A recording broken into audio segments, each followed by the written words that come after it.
Hello guys, and welcome back to Reading Club. Today I'm going to read you the 52 story treehouse, chapter 7, 8, and 9.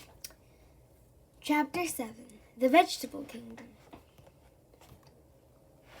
We start climbing the hill towards the castle. Reminds, vegetables only past this point. We mean it. No fruit.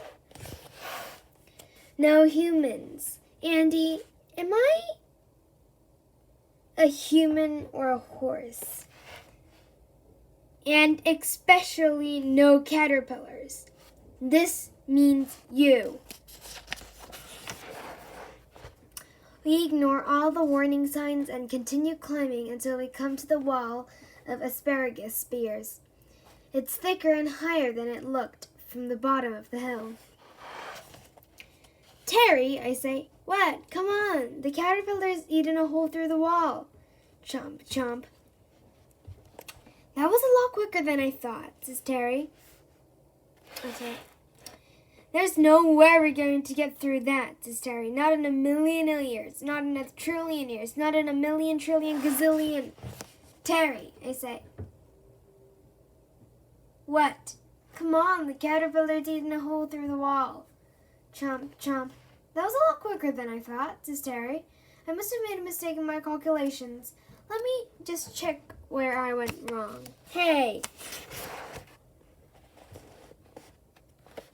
It doesn't matter, I say. Keep moving. We follow the caterpillar into the tunnel. Chomp, chomp. We arrive at the end of the tunnel and peek out. It's horrible. There's a garden full of vegetables.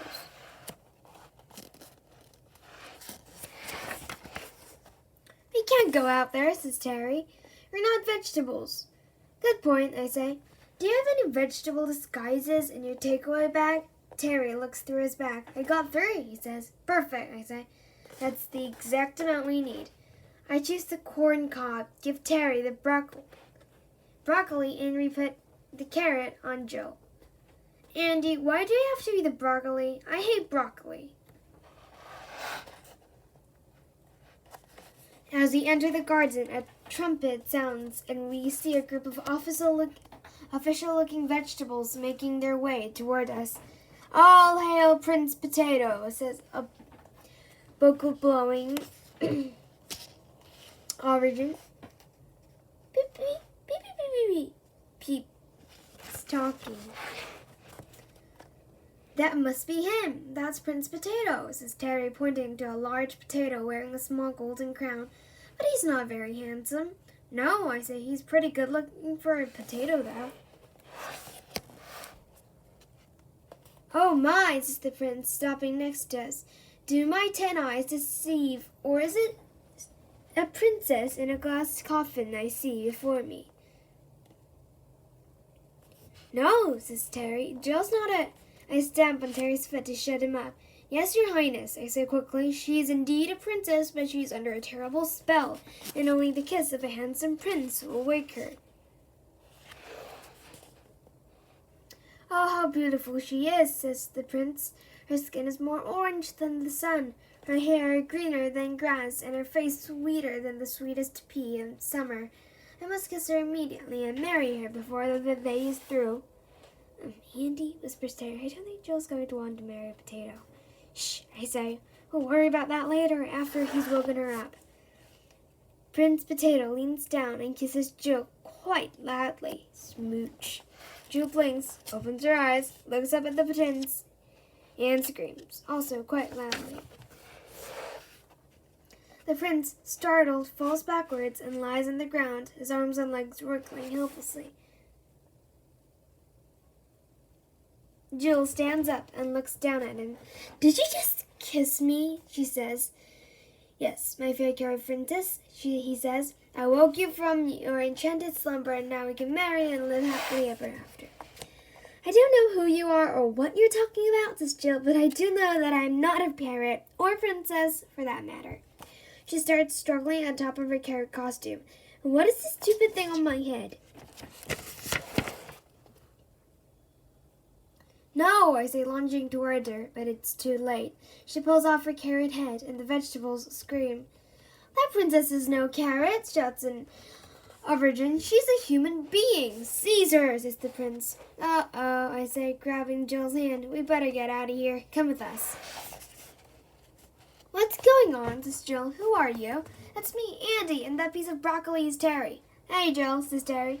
Is this a dream, says Jill. Not really, I say.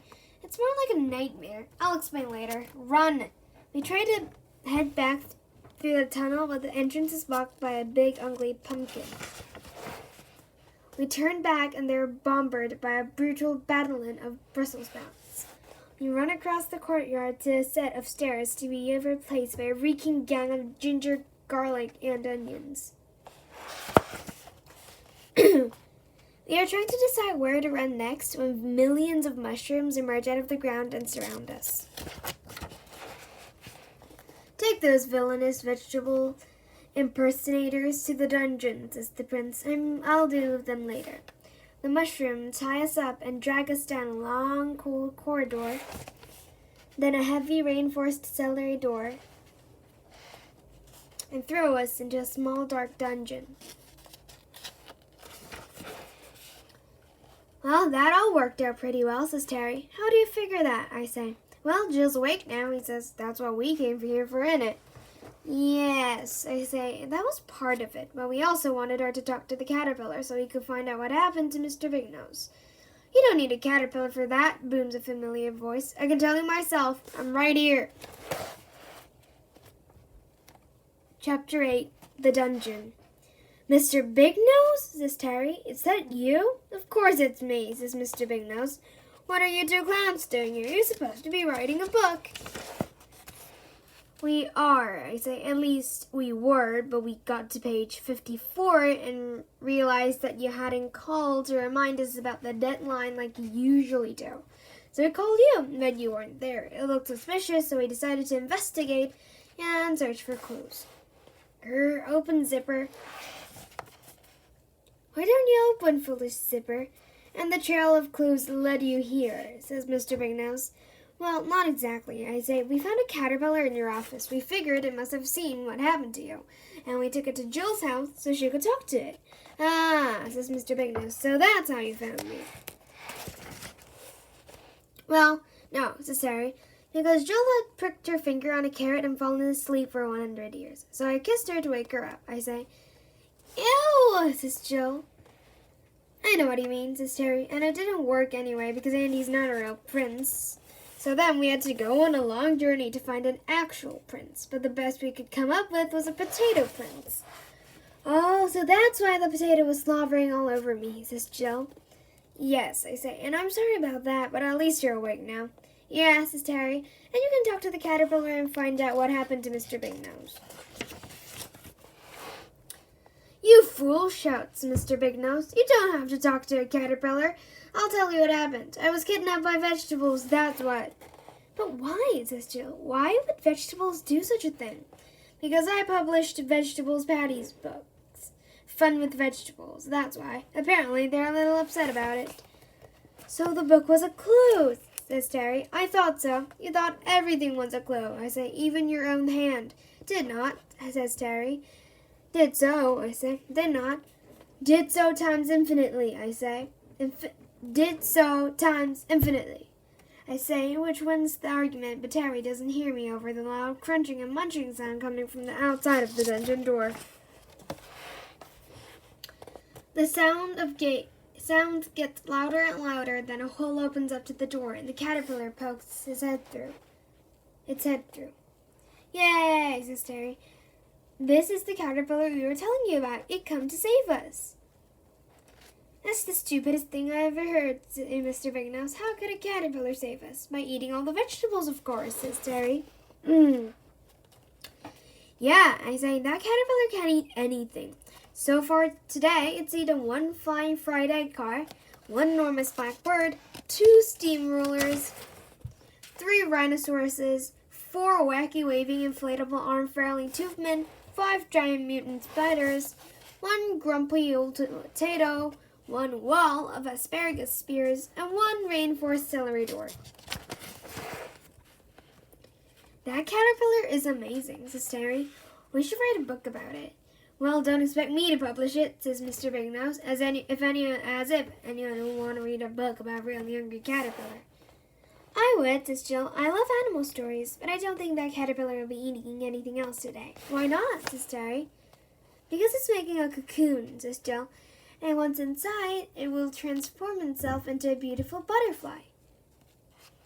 And then it'll eat all the vegetables, says Terry. No, says Jill, because it won't have a mouth. Just a probstick for sucking nectar from flowers. So that's no use to us. I say, what are we going to do? You're going to come with us, said a gruff voice, as two aubergine guards unlocked the door and entered the dungeon. It's lunchtime. Oh, thank goodness, says Terry. I'm starving. What are we having? You soup, says one of the aubergines. Says Terry. That sounds interesting. What's in it? You, says the aubergine, pointing at him. Then it turns to the rest of us. And you, and you, and you.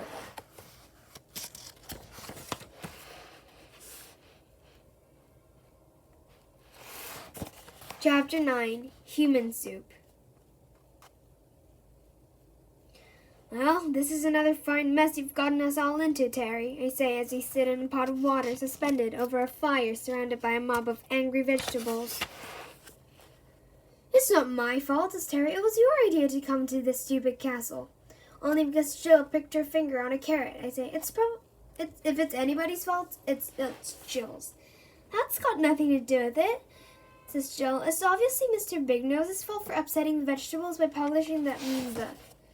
It's not my fault, says Mr. Big Nose. It's Vegetable Patty's fault for writing it. Yes, it's Vegetable Patty's fault, I say to those aubergines. You should catch her and put her in the pot and let us all grow free. We love vegetables. Yes, vegetables are the best, says Terry. Long live vegetables. Who are you trying to fool? Says one of the aubergines. I read your book. You and Andy hate vegetables. No, we don't, I say. It's fruit we ate. We've got a whole room in our treehouse just for smashing watermelons. Yes, but you also have a vegetable vaporizer, says the aubergine. That was Andy's idea, says Terry. What about the rocket-powered carrot launcher, says the aubergine. Whose idea was that? Well, says Terry, that was mine, but the carrots enjoy it. No, they don't, and flying beetroot don't like people riding on them either.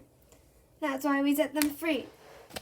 So that's where our flying beetroots went, I say. Another mystery solved.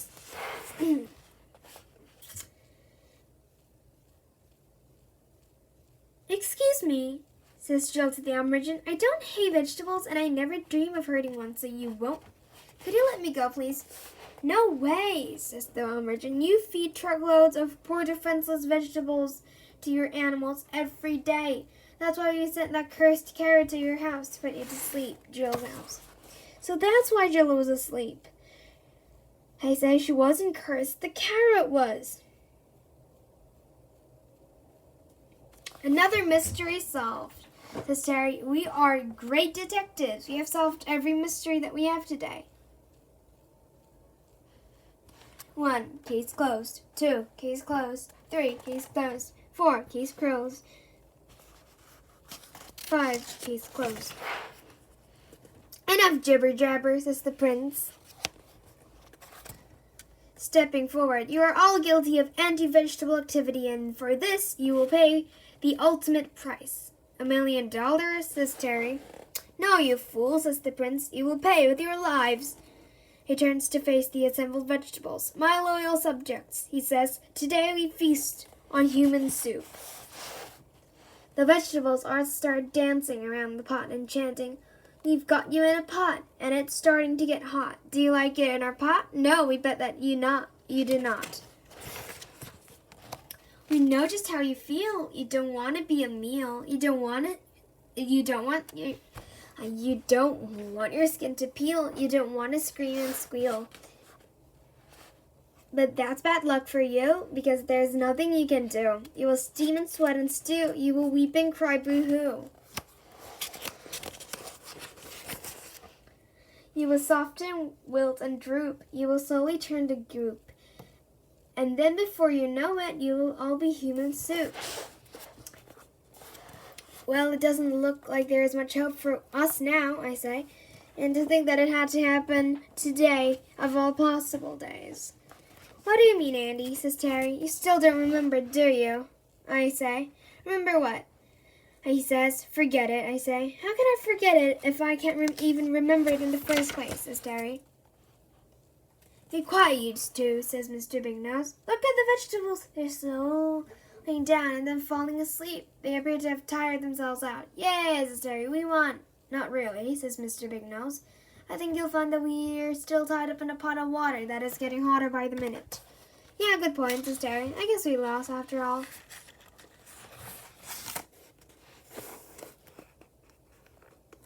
Suddenly, a ferocious vegetable-fighting warrior